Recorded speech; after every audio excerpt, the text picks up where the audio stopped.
మీరు కొత్తగా business start చేయాలనుకుంటున్నారా? మార్చ్ 16, 17న హైటెక్స్ లో ఫ్రాన్సెస్ ఇండియా బిగ్గెస్ట్ ఫ్రో ఎక్స్పో.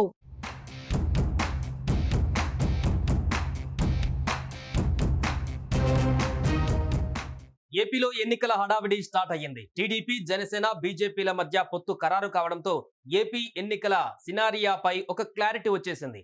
ఇక పార్లమెంటు ఎన్నికలకు సంబంధించి టీడీపీ అభ్యర్థుల ఎంపిక దాదాపు ఫైనల్ అయినట్టుగా తెలుస్తోంది. ఎవరెవరు ఎక్కడెక్కడ పోటీ చేయాలో అధిష్టానం ఇప్పటికే ఓ నిర్ణయానికి వచ్చిందంటున్నారు. ఎంపీ అభ్యర్థుల లిస్టుపై లీకులు కూడా వస్తున్నాయి. మరో 2 రోజులలో టీడీపీ అధినేత చంద్రబాబు ఎంపీ అభ్యర్థుల జాబితాను విడుదల చేయనున్నారు.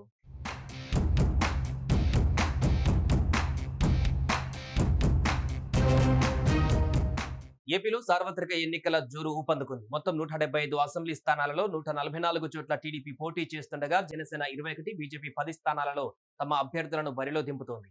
టీడీపీ ఇప్పటికే 144 స్థానాలకు సంబంధించి 2 విడతలలో 128 మంది అభ్యర్థులను ప్రకటించి మరింత దూకుడు పెంచింది. ఇక పొత్తులో భాగంగా జనసేన 2, బీజేపీ 6 స్థానాలలో పోటీ చేయనుండగా టీడీపీ 17 పార్లమెంటు నియోజకవర్గాలలో పోటీ చేస్తుంది. టీడీపీ నుంచి అభ్యర్థుల ఎంపిక కొలికి వచ్చినట్టుగా తెలుస్తుంది.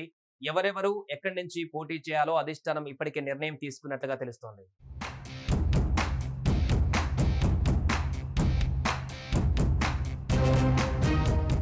టీడీపీ పార్లమెంటు అభ్యర్థులు దాదాపు ఖరారయ్యారని తెలుస్తుంది. శ్రీకాకుళం నుంచి రామ్మోహన్ నాయుడు, విశాఖ నుంచి ఎం భరత్, అమలాపురం నుంచి గంటి హరీష్ పోటీ చేయనున్నట్టుగా తెలుస్తోంది.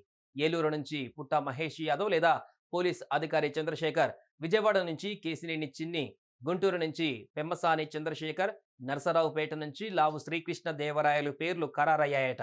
బాపట్ల నుంచి ఎస్సీ నేత ఎంఎస్ రాజు లేదంటే ఉండవల్లి శ్రీదేవి కానీ అగ్గి రామయ్య లేదా సౌరవ్ ప్రసాద్ బరిలో ఉండే అవకాశం ఉంది.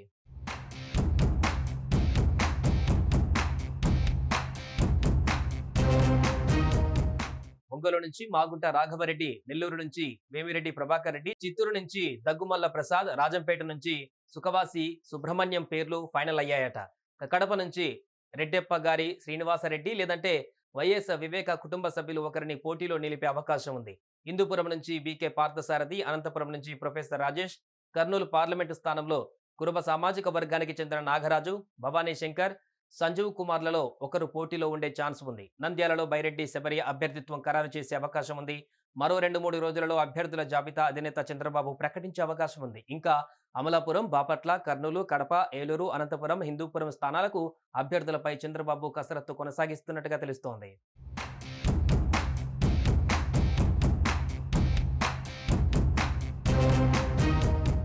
మరోవైపు బీజేపీకి ఇచ్చిన స్థానాలపైన కొంత చర్చ జరుగుతున్నట్టుగా సమాచారం. బీజేపీ తమకు విశాఖ కావాలని పట్టుబడుతున్నట్లుగా చెబుతున్నారు. అయితే చంద్రబాబు మాత్రం విశాఖ ఇవ్వలేమని చెబుతున్నట్లు తెలుస్తోంది. కాకినాడ, మచిలీపట్నం నుంచి జనసేన పోటీ చేయనుంది. కాకినాడ నుంచి పవన్ పోటీ చేస్తారనే ప్రచారం ఉన్నా తనకు ఎంపీగా పోటీ చేయడం ఇష్టం లేదని, తుది నిర్ణయం తీసుకోవాల్సి ఉందని పవన్ స్పష్టం చేశారు. దీంతో బీజేపీ నుంచి తుది నిర్ణయం జరిగిన తర్వాత ఎంపీ సీట్లపైన క్లారిటీ వస్తుందని చెబుతున్నారు. అయితే ఇప్పటి వరకు జరిగిన ఒప్పందాలకు అనుగుణంగా చంద్రబాబు తమ పార్టీ పోటీ చేసే ఎంపీ అభ్యర్థుల జాబితా ప్రకటనకు సిద్ధమయ్యారు.